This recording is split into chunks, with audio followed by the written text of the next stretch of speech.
Auzubillahiminash-shaytanir-rajim. Bismillahir-rahmanir-rahim. Assalamualaikum class 5. Lecture number 5, subject science.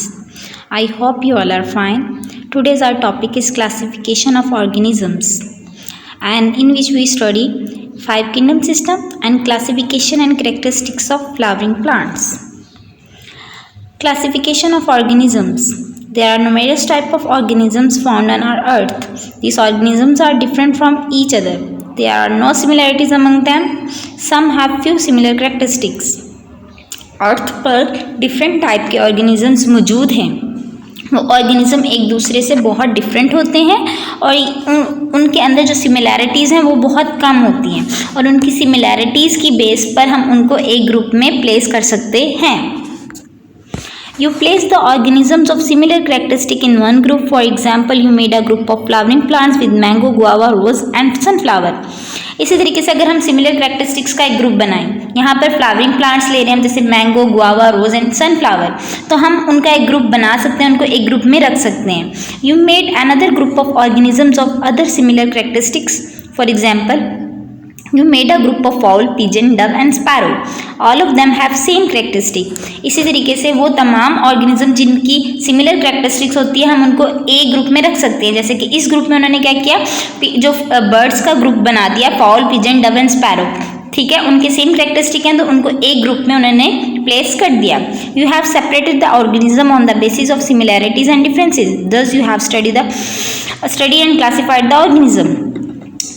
तो अगर हमारे पास सिमिलैरिटीज़ एंड डिफरेंसेस हैं ऑर्गेनिजम्स, तो हम उसकी बुनियाद पर ऑर्गेनिज्म को सेपरेट कर सकते हैं और इस तरीके से हम क्लासीफाई भी कर सकते हैं कि किस ऑर्गेनिज्म को किस ग्रुप में रखना है. To put organism into a separate groups on the basis of similarities and differences is called classification. Organism को उनकी कैरेक्टरिस्टिक्स की बेस पर कि कौन सी कैरेक्टरिस्टिक सिमिलर हैं, डिफरेंस हैं, उनको ग्रुप सेपरेट ग्रुप में प्लेस करना, इसको क्लासिफिकेशन बोला जाता है. Importance of classification. Due to classification, we can determine the similarities and differences among organisms. Due to the structure and other characteristics of organism, we can identify and study them. We can also know the relationship among organisms.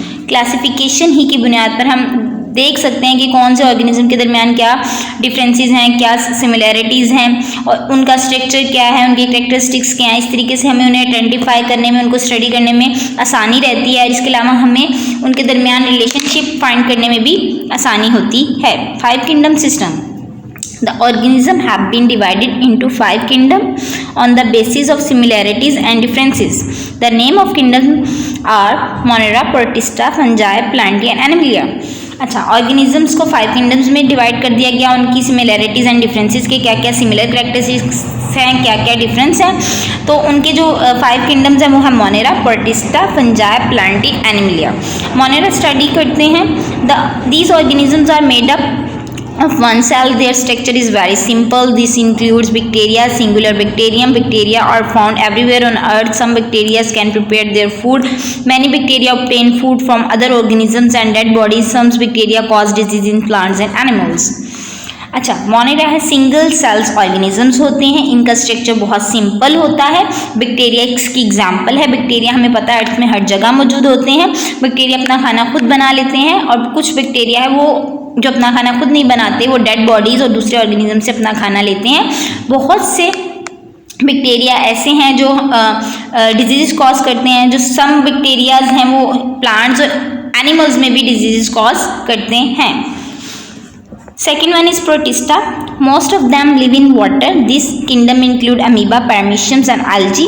Spirogyra amoeba, parameciums are made of one cell. Algae may consist of one cells or many cells. Algae are found in rivers, ponds and ocean. They have chlorophyll. Protista जो groups है वो क्या है, water living organism है, पानी के अंदर रहते हैं. जिसके इसकी एग्जांपल्स में अमीबा, पैरामीशियम, एल्जी आ गया. ये क्या है, वन सेल से मिलकर बने हुए होते हैं और कुछ एल्जी होते हैं मोर देन वन सेल से भी मिलकर बने हुए होते हैं. एल्जी है वो रिवर, पॉन्ड्स और ओशंस में हमें नजर आती है. एंड दे हैव क्लोरोफिल, और उनके पास क्लोरोफिल होता है. Chlorophyll is a green pigment. Green pigment है और सनलाइट को ट्रैप करता है और with the help of sunlight ये जो ऑर्गेनिजम्स हैं अपना खाना खुद बना लेते हैं. And in this picture you show the different types and different organisms of kingdom Protista. Fungi. Third one is fungi.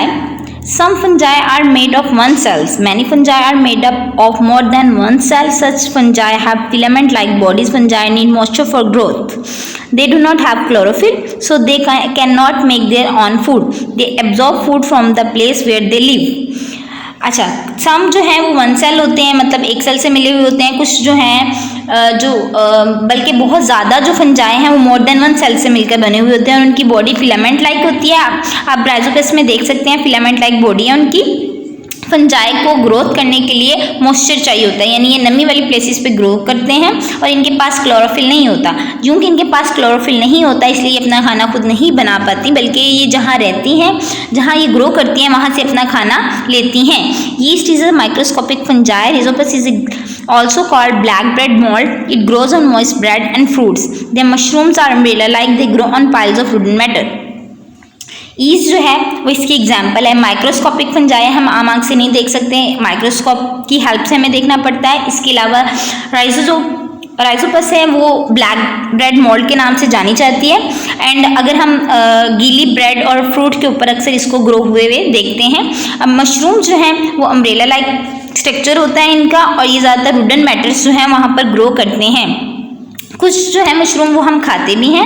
And but some mushrooms are poisonous. वो बल्कि कुछ क्या होता है वो पॉइजनस भी होते हैं.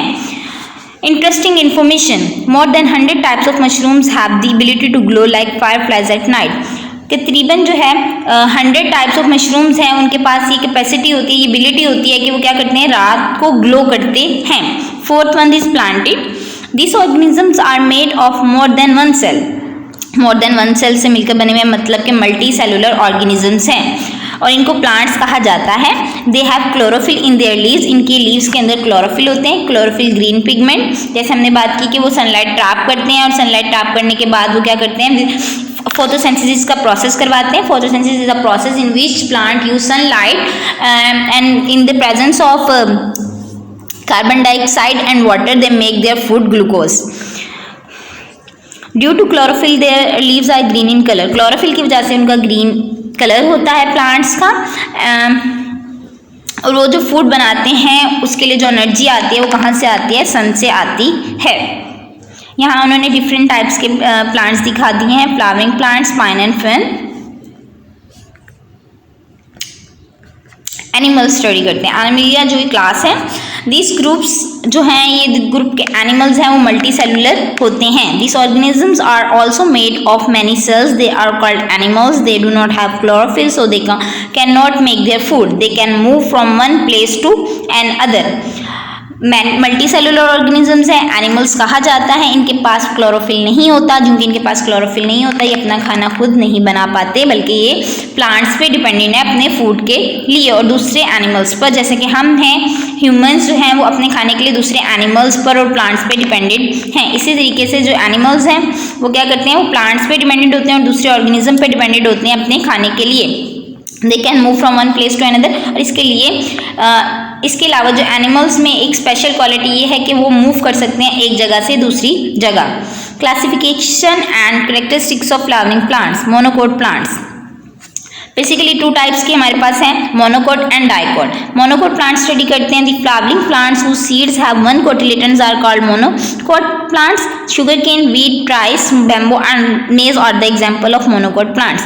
वो फ्लावरिंग प्लांट जिनके सीड्स के पास सिर्फ एक कोटिलेटन होता है. इट्स मीन कि उनका सीड 2 पार्ट्स में डिवाइड नहीं होता, नहीं खुलता. सिंपल सी एग्जांपल है, अगर हम मटर का दाना दें तो वो 2 हिस्सों में हो जाता है.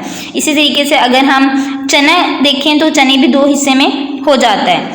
लेकिन वो जो जिनका एक ही सीड होता है जैसे कि sugar cane, wheat, rice, bamboo and maize, वो मोनोकोट प्लांट्स कहलाए जाते हैं. Dicot plants. अब the flowering plants whose seeds have 2 cotyledons are called dicot plants. Mango, guava, rose and pea are the example of dicot plants. अब वो flowering plant जिनके seeds जो हैं 2 cotyledons होते हैं, मतलब कि 2 में डिवाइड हो जाएंगे, जैसे कि मटर का दाना. अगर हम मैंगो के सीड्स को भी 2 हिस्सों में खोल सकते हैं. And this is your homework. Question number 1. State the importance of classification. Due to classification, we can determine the similarities and differences among organisms. Due to the structure and other characteristics of organism, we can identify and study them. We can also know the relationship among organisms. Classification की importance क्या है? Classification की वजह से हम determine कर सकते हैं कि ऑर्गेनिजम्स के दरमियान क्या डिफरेंसेस हैं, क्या सिमिलैरिटीज़ हैं, और उनके स्ट्रक्चर को स्टडी कर सकते हैं, उनके कैरेक्टरिस्टिक्स को स्टडी कर सकते हैं, और इसकी वजह से हम उनको आइडेंटिफाई कर सकते हैं कि कौन सा ऑर्गेनिज्म है, उनको स्टडी भी कर सकते हैं। इसके अलावा ऑर्गेनिज्म के दरमियान क्या रिलेशनशिप है दूसरे ऑर्गेनिज्म के साथ, वो भी स्टडी कर सकते हैं। What is the similarity between fungi and animals? Animals and fungi के दरमियान क्या सिमिलैरिटी है? The similarity between fungi and animals are they do not have chlorophyll. They cannot prepare their own food. अब दोनों के पास जो है क्लोरोफिल मौजूद नहीं होता। अब क्लोरोफिल मौजूद नहीं है तो दोनों अपना खाना खुद नहीं बना पाते। ये एक कॉमन उनके अंदर पॉइंट मौजूद है। Question number 3, write one characteristic and one example of Monera and Protista. Kingdom Monera characteristic क्या है कि सिंगल सेल है। These organisms are made up of one cell. This structure is very simple. Organism single cell से मिले होते हैं, उनका structure जो है वो बहुत सिंपल होता है। एग्जाम्पल में bacteria, protista, kingdom, most of them live in water, ज़्यादातर ये पानी में रहते हैं, एंड दे हैव क्लोरोफिल, और उनके पास क्लोरोफिल होता है। और क्लोरोफिल है तो इट्स मीन वो खाना अपना खुद बना लेते हैं। एग्जाम्पल में अमीबा, एल्गी, हम कोई भी एक राइट कर सकते हैं।